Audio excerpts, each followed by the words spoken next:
Welcome to the Friday seminar. My name is Miguel Figliozzi, and we co-host this seminar with my colleague Jennifer Deal from Urban Planning.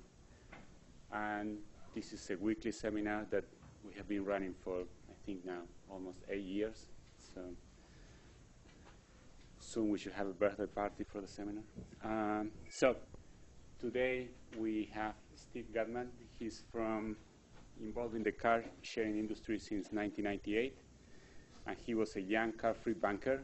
You need to tell us how you needed access to a car to visit clients, and then joined car sharing Portland that year, took a job at Flexcar, and later he became the company's national sales manager until Flexcar merged with Zipcar. He has consulted on car sharing for major European automaker and top 3 insurance companies. And he currently works for Getaround, the nation's leading peer-to-peer car sharing company. And just reminder for the people that are here in the audience and don't come very often, that if you want to ask a question so people can hear online, just make sure you press touch and you have the red light on. Otherwise, I'll go around and give you the microphone. And I'm going to leave you with Steve. Okay. All right. So yeah, again, my name is Steve Gutmann, and I currently work for Getaround. I work for Flexcar, the company that is now Zipcar, for about 5 years, and have also consulted on car sharing. And as somebody who's been in the industry for a long time, I can tell you it's a very, very exciting time in car sharing right now. There are a number of things happening in the car sharing world that back in the day, back in the late 90s, we all dreamed about, but we never were quite sure if they'd ever come to pass. The title of my presentation is Car Sharing Trends and Why the iPhone is the Next Prius. Let's start with a little background. I mean, this is not news to anybody here, but the numbers on the left correspond with the facts on the right. It costs about $715 a month to own a typical car in the United States. That's according to AAA. This ratio of U.S. oil consumption share relative to population share, we're way out of whack with the developing world, and because of that fact, and because they're catching up in terms of wealth, that ratio is likely to shift, and the price of gas is not likely to, I think, I mean, who knows, but it's not likely to fall anytime soon. At least that's what most people think. 17% is the proportion of annual household income spent on transportation. It's higher than food, healthcare. That's from the Bureau of Labor Statistics. And the last one is the real kicker, and the one that gets me most excited in some ways, and that is the fact that the average car in the United States is actually driven less than an hour a day. 56 minutes, I think, is the precise figure. But 92% of the time, the second most valuable asset that most people have is sitting idle and costing them money.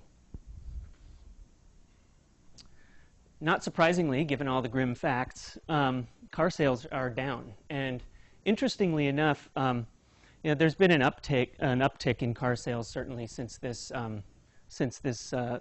they fell off the cliff. But this decline actually started, I think, the recession sort of in the middle of the decline. But automakers have been noticing some interesting trends, especially among young people.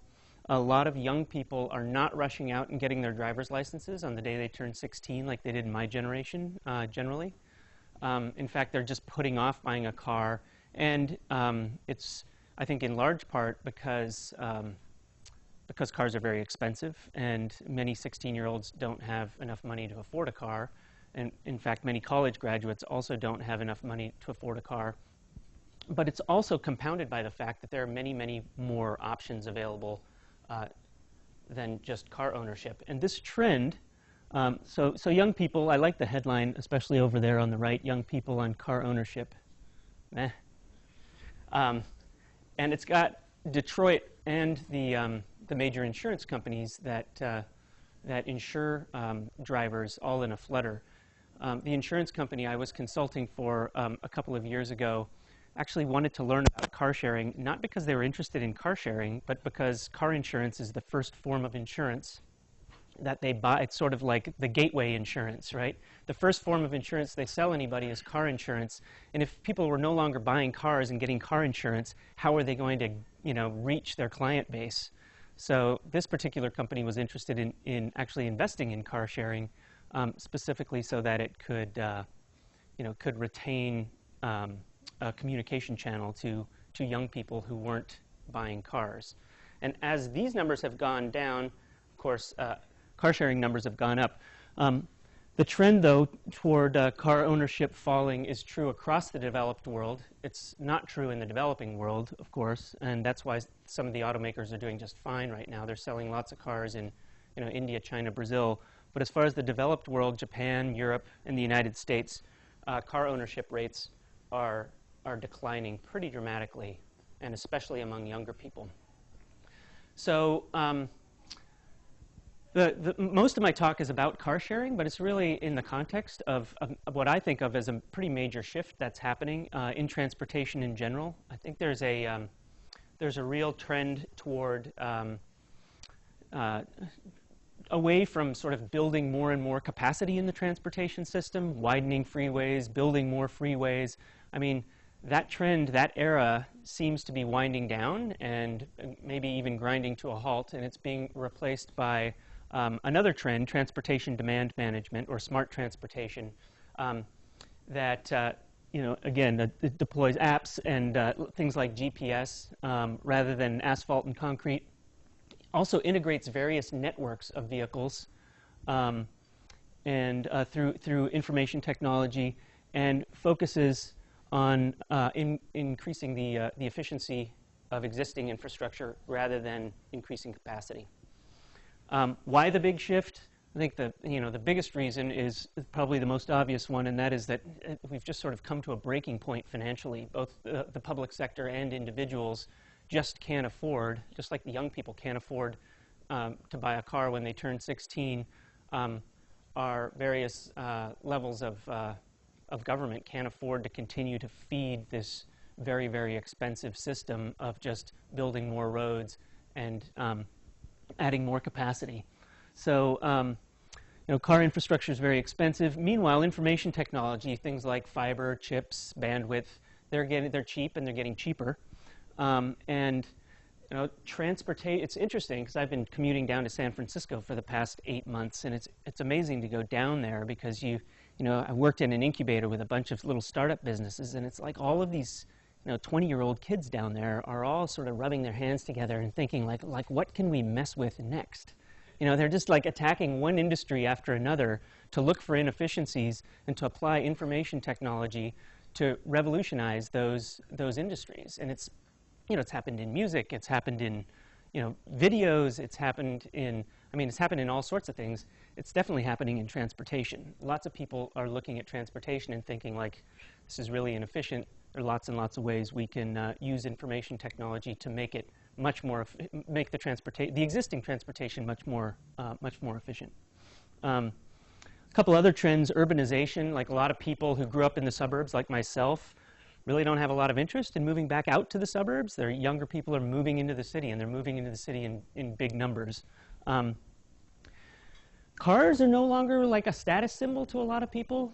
Obviously, they still are to some, but I think it's generally acknowledged that again, younger people are more into having like the latest iPad or the latest and greatest smartphone. Those are sort of like the cool must-have items now, as opposed to having a really cool car. Lots and lots of people are just avoiding getting a car at all, and then of course.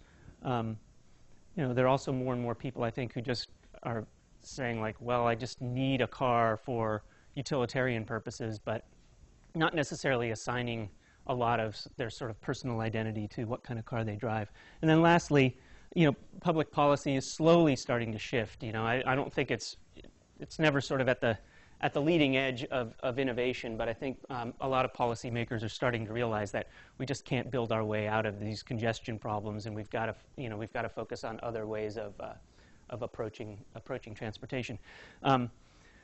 An interesting analog to this, actually, I think, is energy. My wife works in the energy efficiency industry. what's called demand-side management. And rather than building more and more and more power plants, people are realizing that you can change a bunch of light bulbs and essentially get to the same place. If you change out a compact fluorescent for an incandescent light bulb, you've essentially cut demand in half without reducing the amount of light that you're providing. So by attacking the demand side, you avoid having to build new power plants all the time, and it tends to be much, much less expensive to focus on the demand side than always focusing on the supply side. So I think of, when I think about what's happening, I think of sort of three big trends that have sort of driven this. One is just bicycling is back. At the turn of the century, not this past turn of the century, but 110 years ago, biking was big. It was a big deal. And then cars came into vogue and sort of grew, and the 20th century was really it was a century of mass motorization. And it's interesting now, about 100 years later, bicycling is back. It's trendy. People are figuring out ways to use bicycles for all sorts of things. There's also this thing called bike sharing, which I think you're all probably familiar with. And the number of bike sharing systems, third-generation bike sharing systems, like the ones that the Montreal-based company Bixi deploys throughout the world, the number of those that have been deployed since 2004, and this only goes through 2 years ago, but it went from almost none to 238 systems worldwide. And that's a big deal, because what those systems do is they reacquaint people with bikes, they get people in the city sort of seeing bikes all the time, and they also link very nicely with public transportation. I'm not going to talk about public bike share systems, but they actually integrate very, very well with the main topic that I'm talking about, which is car sharing systems. But that trend toward more and more bicycling and bike sharing is a growing trend. Another one that's interesting, already sort of touched on this, is just the way that transit systems are getting better and better integrated and better wired through information technology. I think if you go to the TriMet website, if you search for TriMet and apps, you can find something like, more than a dozen. I don't know how many there are. What's that, 40? Yeah. I mean, it just keeps growing. People, they've taken all of their scheduling information, they've put it into the public realm, and mostly very young sort of app builders are all competing to build the best app, and they're all posted on the TriMet website. And you can go there, or you can search in your, search with your phone for the best app. And it's amazing that all of this stuff is being built basically by computer programmers, and there are probably a similar number of these apps being built for every major transit system in the nation. And just on a personal level, what this has done in my family is it's made my wife, who's been a lifelong bike commuter, when it rains now, she thinks about getting on her bike to get downtown, but she also whips out her iPhone and she checks when the next bus is coming. And if she now has real-time information of when the 14 is coming down Hawthorne, and if it's coming in 3 or 4 minutes, she might forget about the rain gear and getting on her bike and just walk out to Hawthorne and get the bus. As opposed to, it used to be sort of like, well, yeah, this bus is scheduled to come in 5 minutes, but it might be there in 5 minutes or it might be there in 15, so I'm just going to get on my bike because I don't want to stand out there in the rain. So it's really, I think that's an interesting shift in the way people use public transportation, because they no longer have to wonder if the bus is on time or not. They can use an app and the GPS on the bus to know exactly when the bus is coming. The third trend, and really the topic of my presentation today, is car sharing. Again, I got on board here as the 27th member of Car Sharing Portland, which was the first car sharing company in the United States, I think the second in North America. And I've had the privilege of watching this just explosion of interest in what, at the time, people, my old friend who I worked with at the bank where I worked before I took a job with FlexCar, used to say, "Oh, you're leaving us to join that quasi-communist plot of like sharing cars." It was really a fringe idea at the time, and frankly, the business models back then were not very well thought out. It wasn't.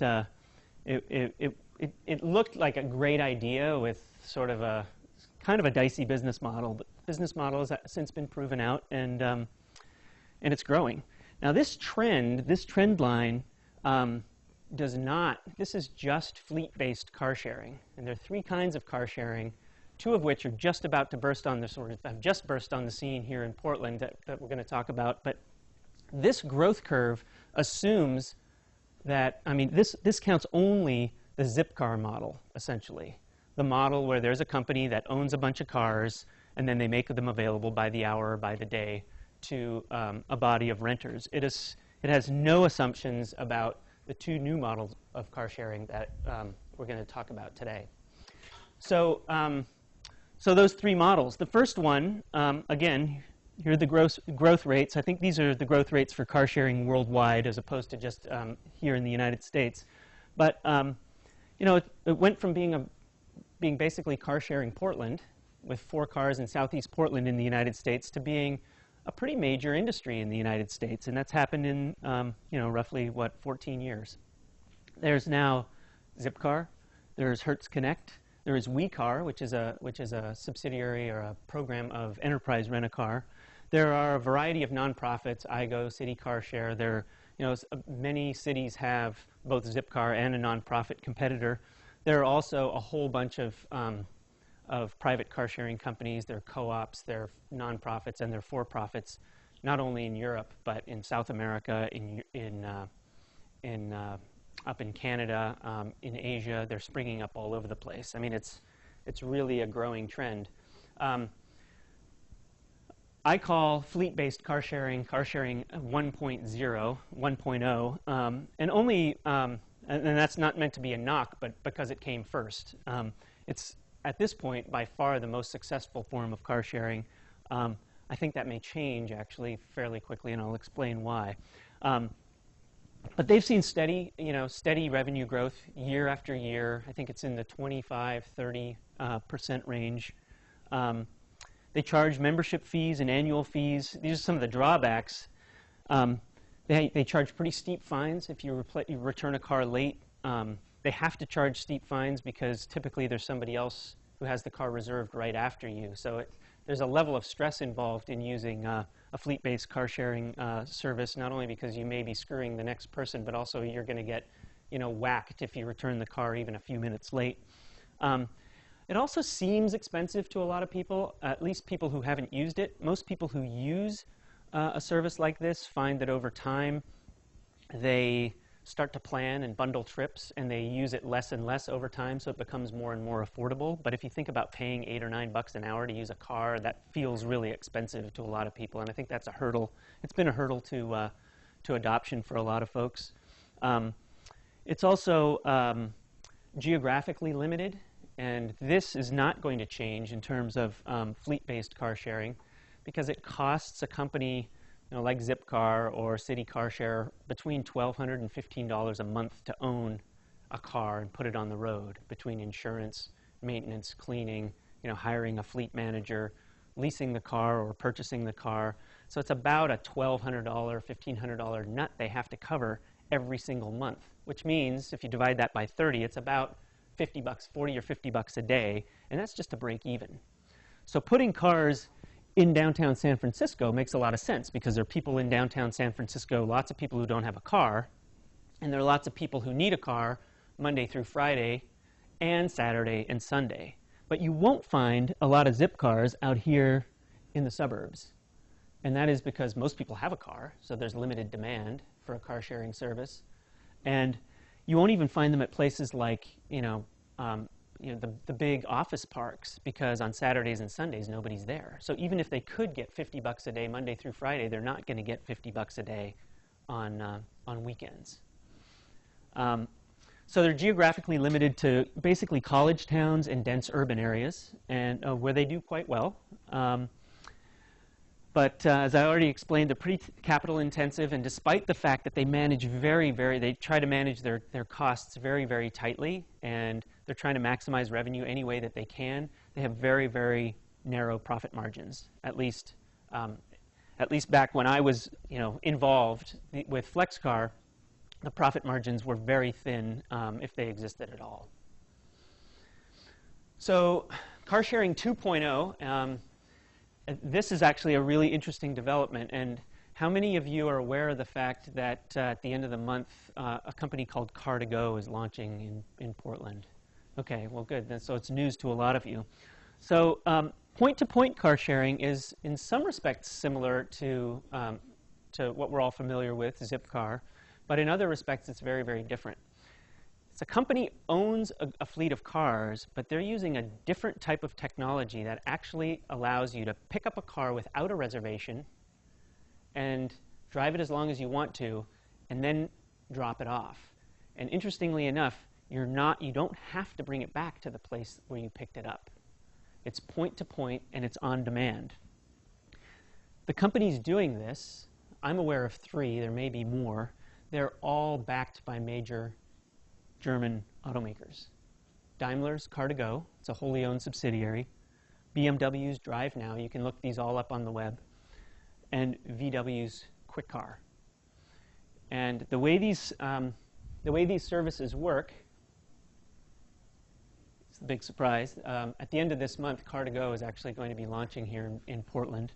The way these services work is they define a service area. If you look here, the blue service area extends from roughly the West Hills out to I-205. And at the end of the month, they're going to drop about 200 cars into that service area. They'll all be identically branded blue and white smart cars, like the one over there. And you can sign up for a membership already. I think it's free for early adopters. And they'll send you a smart card, and you'll have a PIN. And when you want to use a car, you'll open up a smartphone app. It will know where you are. It'll show you where the closest cars are. You walk to the closest car that's available. You swipe your card that you keep in your wallet, and the door locks will pop open. You'll get in, enter a PIN. You won't have made any reservation, and you'll take the car. And you can take the car anywhere, but you're on the clock by the minute, not by the hour. It's 35 cents a minute until you drop it back off anywhere inside that blue zone, in any legal parking space. You can take it out of that zone. You can keep it for as long as you want. After you reach, I think it's $12 or $12.99 of charges, it toggles to an hourly rate. So on an hourly basis, it's more expensive than Zipcar, but if you keep it an hour and 3 minutes, you actually pay the hourly rate plus 3 minutes instead of having to extend your reservation for an extra half hour to cover that 3 minutes you're going to be late. So it completely relieves the stress of being on any sort of a time schedule. You pay a premium for that, but you can also take a car for 5 minutes. 5 minutes at 35 cents an hour, 35 cents a minute is pretty cheap to get from A to B if it's pouring down rain and you don't want to ride your bike, or maybe you don't ride a bike, and wherever you're going is not a direct line and you'd have to wait for a bus transfer or whatever. I mean, if you're going from Selwood to, I don't know, 50th and Foster, you can probably get there in 10 minutes, and that'll cost you $3.50 rather than waiting for a couple of buses or whatever. And of course it assumes that there's a car nearby. One of the things that Car2Go does is rebalance the cars. But what they found, at least in Austin, is that the cars tend to follow the population of people, so they tend to migrate into the city during the day and then back out into the neighborhoods at night. And so they're generally, they are where the demand is. This is not a brand new thing. Car2Go is live in the United States. It's live in Austin, let's see, San Diego, and I think it's launching both in Portland and Washington, D.C. right around the same time. There's also, they're in a number of European cities, including Ulm, Germany, Hamburg, Germany, Vienna, Amsterdam. I think in Amsterdam and in San Diego, they actually use all electric smart cars, which I'm not sure how that's going. And they have to, in that case, they have to make sure that the cars are charged, and I don't know how they manage that. But it's a really interesting model, and it seems like, at least for many people, not having to deal with the scheduling and the stress is going to be very, very attractive. But again, quick question about that. Yeah, sure. You said you can return in any legal parking space. Could that be a private parking space like a Fred Meyer parking lot? And what about metered parking spaces? Metered parking spaces, What they did in Austin, and I think the deal they've cut here, though I don't really know, is they basically cut a deal with the city, and they either use some sort of an algorithm or maybe their GPS locating device to record how many minutes the cars are actually parked in metered parking spaces, and that amount gets charged to the company. But you, as the driver, don't have to feed the meter, even if you park it in a metered space. But it has to be a legal parking space, and I'm not sure about places like Fred Meyer. I have no idea. It's a good question, though. I don't know if you could park a car at... No? The answer is no? It has to be a city, on street. Okay, it has to be in the public right-of-way, presumably, a legal space in the public right-of-way. Yeah. Anyway, no reservations, no late fees. One way is okay. Billing by the minute, the hour, or the day. Daily rates are, pretty reasonable. I think they're roughly the same as with Zipcar. So you could take one of these cars to the coast, for example, if you and a friend wanted to go to the coast in a microcar, and it would cost about the same as a Zipcar.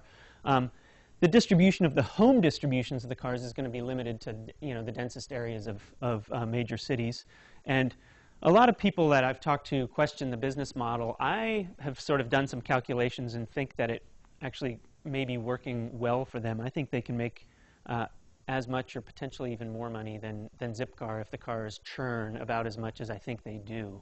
But I calculated that making some assumptions, and I don't have any actual data from the company, so I'm not sure. Then we come to car sharing, what I call car sharing 3.0. And I obviously have a bit of a conflict here because I work for a peer-to-peer car sharing company.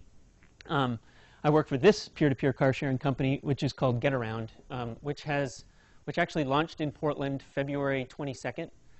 We've seen tremendous take-up. You'll see, if you go to our website, you'll see about 80 vehicles on the site right now, but we have about 3 times that many folks signed up to share their cars. This is a completely different model again, in the sense that we don't own, peer-to-peer car sharing companies don't own any cars. What they essentially provide is a great platform where car owners and car renters can meet and share cars. We provide that platform. We also provide insurance that covers all parties in that transaction. This is the Getaround website right now. Those are some of the cars that have already been listed. The range of cars is fantastic, and the process of renting a car is actually very easy. You go online, you select 4 or 5 cars in your neighborhood that would all be acceptable to you. You request those cars, and it sends a message to those 5 car owners. The first one who responds that their car is available, and they're willing to rent it to you, gets the business. The car owner sets the price. They set an hourly price, a daily price, and a weekly price, typically. And they're never obligated to rent their car to anybody.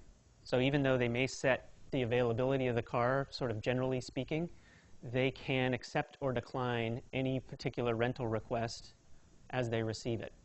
So my car's been in the system for quite a while. I rented it twice in the last 48 hours to the same guy, a guy who lives in my neighborhood. Both times I got a text message from this guy saying, I'd like to rent your car for 4 hours. I looked at my schedule. I called my wife to see if she needed the car.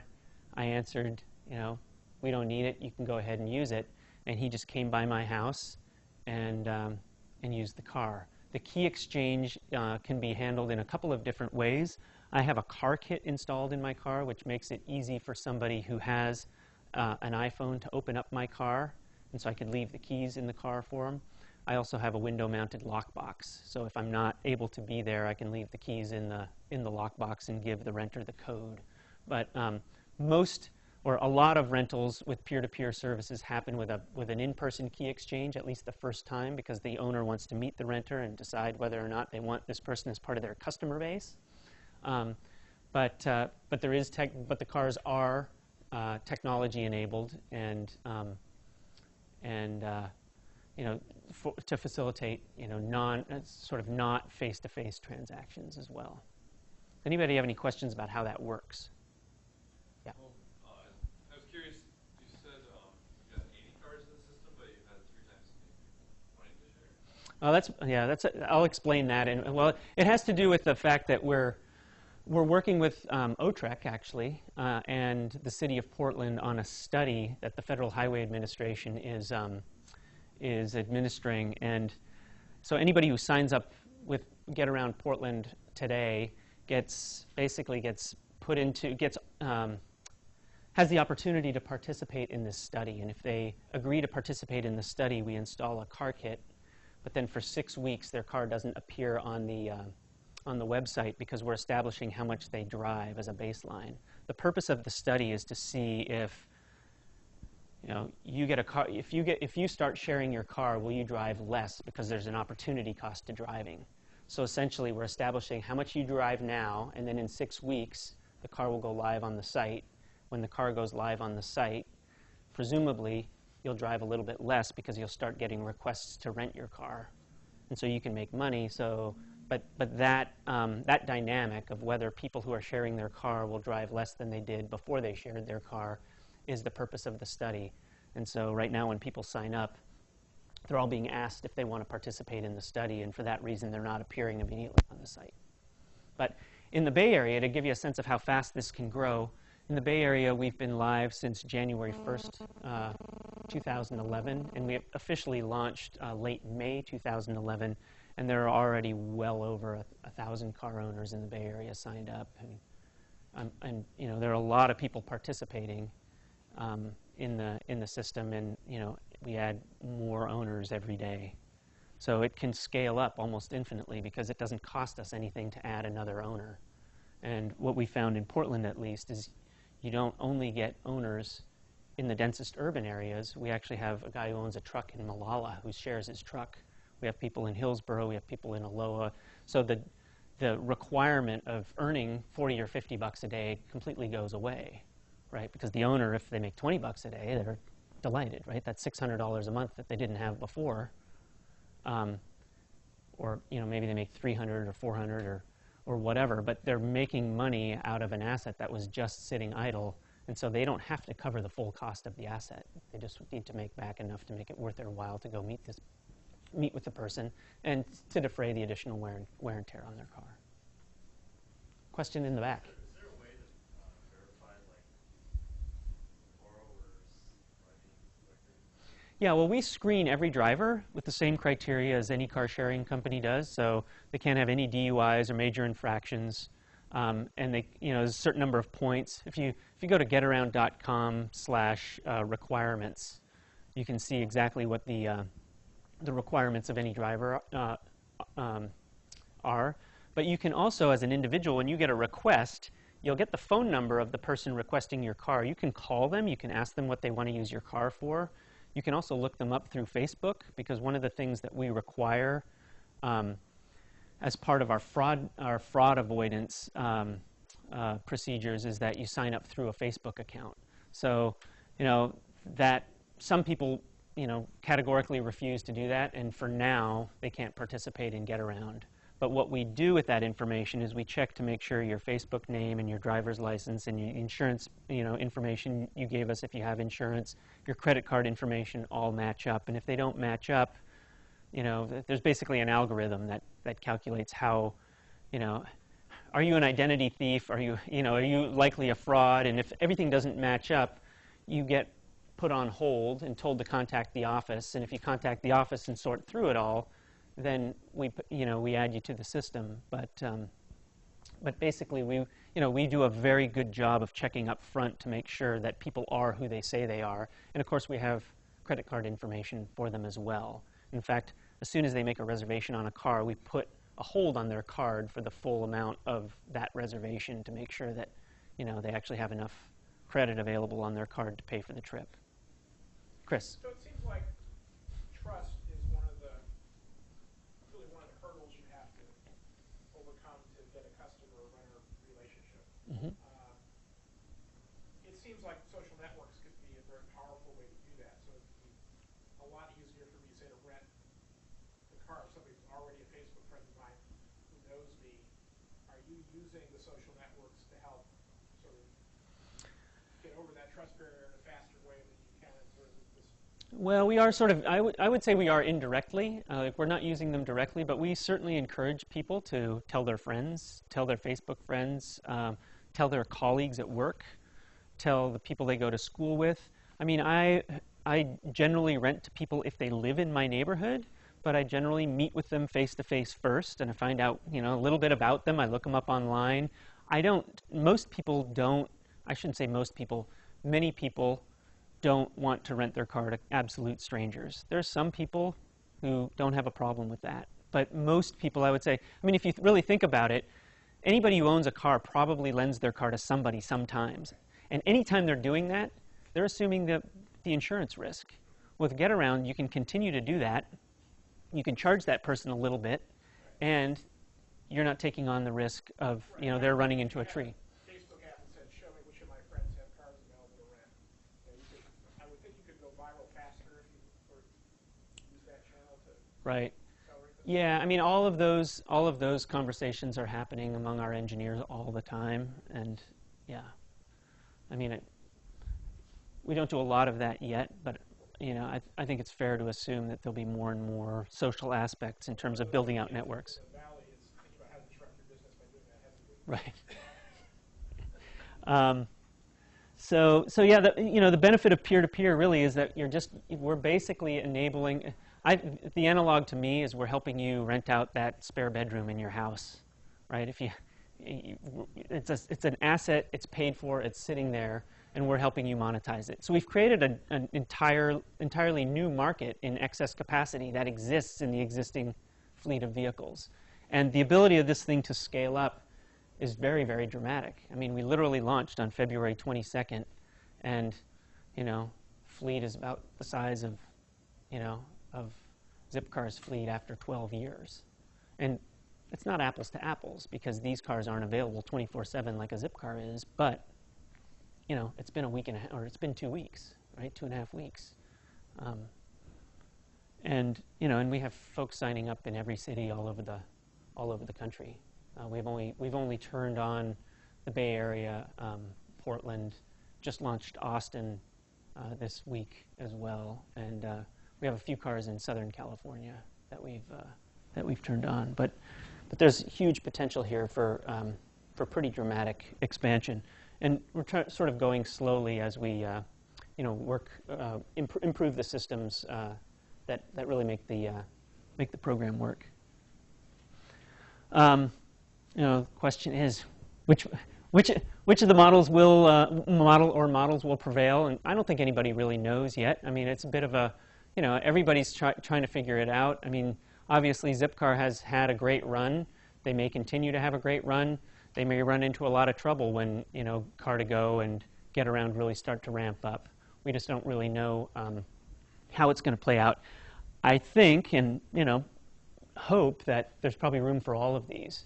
I mean, if you really think about it, the use cases for each of them are a little bit different. I think of the ideal use case for Car2Go is, you know, you're going to a party across town and it's pouring down rain, and you know, you're dressed up, so you go grab a Car2Go, you come back and pick up your date, you go to the party and you drop the car outside, and then when you're done, you sort of hope the car is going to be there or one's going to be nearby. If it's not, maybe you take a cab home instead. But I mean, that's a very different use case than needing a car for 4 hours to run all your errands on a Saturday, which is a great use case for something like Zipcar. With Getaround, there, you know, it can be similar use cases to Zipcar, but it's also like a full day rental can be as cheap as $15. There are people in Portland who rent out their car for $15. That includes insurance. Doesn't include gas, but it includes full insurance. For $15 versus getting a Zipcar for, you know, 65 or 70, it's a pretty hefty savings if you can find a vehicle that's available. And again, it's a different. I think people will use the different services for different things, and hopefully all three models will thrive. There's a question in the back. For the gas issue, then, is the driver just responsible for keeping the tank full, and then the person returns it with a full tank, or is it like an honor system? It's a little bit of both, actually, and the way it works with Getaround is that the owner is encouraged to top up the tank before any rental, just so everybody knows that the tank was full and you have to return it full. But if it's half full when you get in the car, you're supposed to make a note of it and return it with about the same amount of gas. You know, at least what tends to happen is people return the car with a little more gas than they found it because they want to get a good rating from the owner, and they want to be able to rent the car again. And so there are all sorts of interesting social dynamics that happen around these cars. I mean, people make friends with neighbors that they'd never met before. People like leave chocolates for their renters. They leave little notes, like handwritten notes about little quirks about their car. Like there are all sorts of these things that happen. But essentially what I think is going to happen over time is that people like me will find my community of 10 renters that I'm comfortable with, that I've met. They've used my car before, they returned it clean, and then I'll just stop accepting rental requests from other people. And so you'll end up with little neighborhood-based networks of of people sharing a car. You know, if you take it to its logical conclusion, you can imagine a scenario where there are 5 cars on a street that everybody on the street uses, and maybe there's a pickup truck every third block that everybody shares, and there's a minivan that everybody shares. And what this really does over time, I think, is it allows people to use the excess capacity in the system to meet their driving needs if they don't need a car every single day. And in the process, they're helping somebody else with the cost of owning the car. Let's go right here. I know that besides Getaround, there's a couple other similar peer-to-peer car sharing services coming to Portland, and I was just wondering if you know kind of roughly what some differences are and how you see that. Yeah, there used to be, well, the other main competitor to date has been Relay Rides, and they used to have a very different model. They actually just sort of revamped, and it's a very similar model to ours. They have an alliance with General Motors that's made an investment, and they use the OnStar technology for their onboard technology. Wheels is another peer-to-peer car sharing company. They have recently entered into a strategic alliance with Zipcar. They are very focused on university campuses, at least to date. Just Share It is another one. Tamica, which is short for Take My Car, is a German company. There's another one in Britain called Whipcar. Fundamentally, they're pretty similar. The one difference I would say about Getaround is that we're developing all of our own technology, including the in-car box, and so we're hoping to be sort of the ecumenical platform for whatever car you have. If you want to share it, you don't have to buy an OnStar system or whatever. You can put your car in our system without a box or with a car kit. But in many respects, the companies are quite similar. Getaround was just anointed the industry leader by Frost & Sullivan, some independent research company, and it's largely because we have the largest network at this point. We're in the most geographies, we have the most owners signed up, and also I think because we're developing our own technology. Chris, question.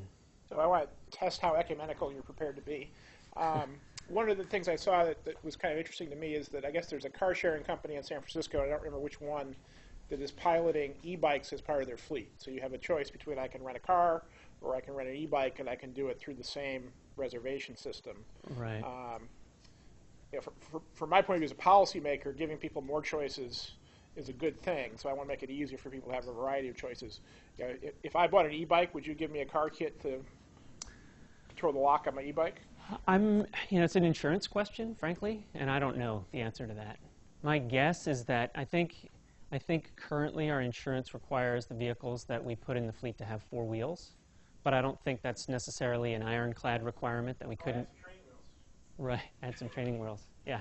No, I don't know, and I don't know the name of the company that you're talking about. I hadn't heard that there was a company that's adding e-bikes, but that's certainly something that we could do. I think the other thing that's going to happen is that most of the cities where these car share networks are growing are going to have public bike systems. So, for $30, $40 a year, you can have access to the public bike system.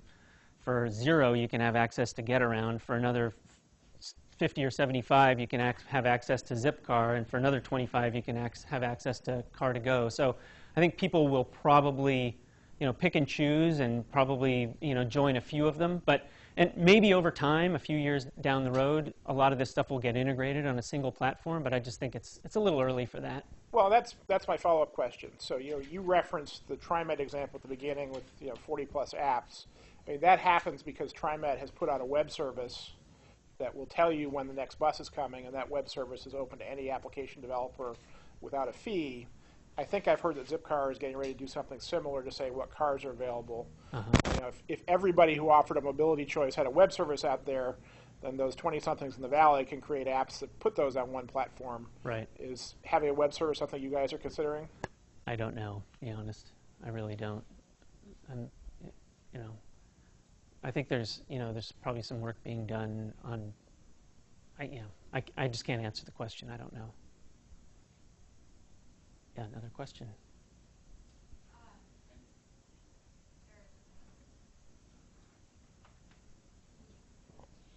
On your slide there, the bottom bullet, even suburbia will become less dependent. What kind of assumptions are going into that? Like, how do you see the market in suburban areas compared to urban areas? Yeah, in a couple of ways, it's already happening. So a lot of suburban office parks have wanted car sharing for a long time. Big suburban employers, they've sort of asked, even when I was with FlexCar, 5-6 years ago, companies way out on the west side would ask, hey, can we get a FlexCar out here? And the answer we had to give them was, well, you can, but you have to guarantee us at least $1,500 a month, because otherwise we lose money on the car. And they generally weren't willing to do that, and so you won't find a lot of cars in suburbia. Well, peer-to-peer car sharing, I just told you, we have somebody who's put his truck on our system in Malala, right? Well, his neighbor maybe his neighbor's truck breaks down, and rather than buying a new one, they start sharing a truck. Now, that example will certainly save both of them some money, for one thing. But the other thing that this will do is, I think that, just say there's 10 people at Mentor Graphics that are commuting to work in a car, and now they've decided to put their car into the Getaround network during the workday. So now others who want to carpool to work, set up a van pool to get to work, ride public transportation to work, or bike to work, all have access to a car if they need one for a doctor's appointment or a meeting. So I think what it can do, and this will take a while, certainly, but when people know that there's a car available to them at their end destination, they don't necessarily have to bring one with them, in the event that they need a car that day, for whether it's a doctor's appointment or a meeting. So I think, we're already seeing the expansion of car sharing into suburban areas. I could show you if you have time, I can show you the network in the Bay Area, and it'll blow your mind. I mean, we have dozens and dozens of cars in places like Mountain View and Sunnyvale and even Santa Rosa. I mean, towns where they weren't going to get car sharing for a long time, but in less than a year, these places have pretty dense networks of car share vehicles. They're not all getting used a tremendous amount, but some of the cars are getting used. People rent these cars because maybe it's a minivan, and they don't own a minivan, but they need one because they're, hosting a birthday party or something and need to schlep a bunch of kids around. But there are users of peer-to-peer car sharing in suburban areas, absolutely. And, arguably that's going to make them at least somewhat less car dependent, or at least they'll be able to scale back from having, one of every kind of car, or, a pickup truck, a minivan, and a car, to maybe just having a car and sharing a minivan and a truck. I wanted to quickly run through these. These are just, you can read them yourselves, but I think there are tremendous potential implications for cities. Because if not everybody needs a car, then suddenly there's huge amounts of public space that could become available for other things. I think it'll also make it it'll probably decrease the opposition to increasing urban density if there is an increased traffic that's associated with that. I mean, if you have fewer cars per capita, it's easier for more people to live in close proximity, because they're not all fighting over parking spaces and concerned about traffic.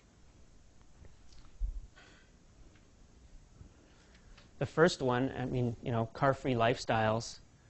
Again, 1998, my wife and I didn't have a car, and that's how we were introduced to friends. This is Amanda and Steve. They don't have a car. Like we were like from Mars or something, and it's utterly commonplace now, and it's just a few years later.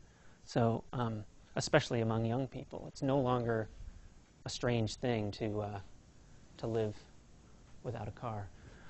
So integrated mobility in Portland, I like to tell people, I think the three keys to mobility if you live in a city are a bicycle, a bus pass, and I used to say a flex car membership, and now I would say a car sharing membership. And it can be more than one car sharing membership because frankly, you know, the amount of money you're talking about versus the relative cost of owning a car, if you're saving $700 a month, because under all three of these systems, you don't have to maintain your own car insurance. So your insurance payment goes away, your car payment goes away, any parking costs that you have go away. So you will find, and I'm here to tell you because I've lived both ways, you'll be flush with cash if you're used to paying for a car and you suddenly don't have all those expenses anymore. You'll be able to buy a Zipcar membership and a Car2Go membership, and you know, Getaround is free anyway. There's no membership fees, no annual fees. But you know, there are lots and lots of options available to you now, and this is all going to be supplemented in probably the next 6 to 8 months with a public bike sharing system as well, where for about $50 you'll get access to several hundred bicycles that are all over the city that you'll be able to reserve and share and ride all over town. But again, the hierarchy for me is, you know, bike's the cheapest, transit pass is a good deal, and then when you really need a car, you'll have access to any number of car sharing services. Some details there about the different deals. One thing I'd be remiss if I didn't mention is I already talked about the study that the city and OTREC are doing with Getaround to study the impact of peer-to-peer car sharing. We are offering a $300 incentive to people who participate in the study. The incentives are paid out over time, but if any of you have a car and you're interested in sharing it, you know, I'd encourage you to get on the website and sign up and read through the details of the study and participate if you'd like to. That's the end of my presentation. Happy to take questions from anybody. Okay, quite a few. All right, well, one in the back there? Yeah, you, sorry. You showed up, I guess, pictures of a variety of different cars, and you mentioned the bikes in there as well. Are there fleet operators or companies that are interested in this type of model, things like U-Haul, Travel America, things that would be on more a long-term basis, or even a short-term inter-neighborhood van trade of some sort, just for moving items around? Right. Well, I don't know is the answer.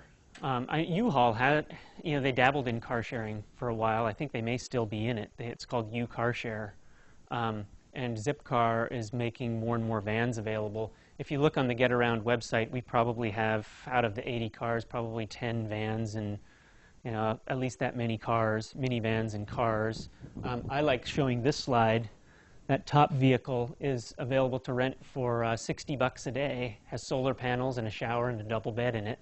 It's a guy who lives out by I-205. I've never met him, but it's a beautiful vehicle. It's a diesel. It gets great gas mileage, and you can take it camping for a couple of days if you want to go glamping, glamour camping. So, other questions? Let's see if there's anybody who's all right. Why don't we go with you first, and then yeah. I was you mentioned the steep fines for Zipcar when you return it late, even just a couple of minutes late. So how does Getaround compare to that for just a couple of minutes all the way to like if you're a half hour late? Yeah, well, first of all, you have to extend your reservation if you're using Getaround because the insurance, in order to extend the insurance, we pay hourly insurance, and in order to extend the insurance, you have to extend your reservation. And there are fines for returning a car late. They're significantly less steep. I don't know you should probably look at the website because I don't want to be on record as quoting something that may not be exactly accurate. But the cars also tend not to be reserved back to back to back to back, right? Because most people, they'll rent their car once or maybe twice in a 24-hour period, as opposed to having to maximize the utilization on the car. So if I get a reservation from noon to 4 and then somebody asks me if the car is available at 4, I'd be inclined to say, probably not. But you know, at 5 or 6, if you want to use it, then you could use it, just to avoid that kind of potential conflict. Because again, I'm not really. I mean, sure, I'm in it for the money to a certain extent, but I'm also in it just so that people can share my vehicle and everybody can have a better experience. I don't need to maximize the profit because I don't have all that overhead to cover. Your question? I was wondering about the policy environment. I know that Getaround is only able to open up here and in California because legislatures sort of legalized the insurance model. Do you think that's going to spread to a lot of other states quickly, or is there a lot of hesitation about that? Well, there's already legislation been introduced in Washington State, and there are a number of other places where there are groups of people who have started to initiate the process. It's been pretty much unopposed in California and Oregon and Washington so far, so we think it'll spread quite quickly. It's also, it's really, the legislation that's been passed is really to clarify the fact that if you are renting out your car through a peer-to-peer car sharing service that provides commercial insurance during the rental period, your private insurer can't drop you, right? So it's really it's more important as reassurance to the owners, because you know technically we could expand anywhere if we wanted to, but then there would be all this uncertainty and people would be like, oh, I'm not going to do it because I don't know about the insurance. And what the legislation in California and Oregon did was just really made it very, very clear that you know your private insurance, it made it clear and raised everybody's awareness about how the insurance works. You know, relay rides, you know, they've announced a national expansion, so you know they're not concerned about the clarifying language on that we passed. They're not waiting for the insurance laws to change. So. Also, have you run into any taxation issues? Like I know in Washington, Zipcar ended up getting hit with the really high rental car tax, and they've been fighting that for a while. Yeah, we haven't so far. So, yes, question here. At least I should say we haven't that I'm aware of. So. I was just wondering if you could talk about the OTREC study a little more, what you're hypothesizing and what you're hoping to find, I guess, in terms of, are you thinking that people will drive less as they participate in these car sharing programs? I would say the basic theory, feel free to jump in if you'd like to. The basic theory is that if there's an opportunity cost associated with driving your car, in other words, if you have a car and you drive it, you're making it unavailable for somebody else to rent. But if you choose to ride public transportation that day, somebody may rent your car. Or maybe somebody has already requested your car, and because they've taken your car and you're making money off your car, you're more likely to ride your bike or ride public transportation that day. That fundamentally is what the study is trying to determine. I'll jump in and say that we're also looking at renters in the system as well, and so it's kind of taking a holistic approach of how is this affecting various potential users. So the owners and anybody else that then would choose to rent a car, and how is it affecting ownership decisions and that sort of thing. Any other questions? Yes, in the back.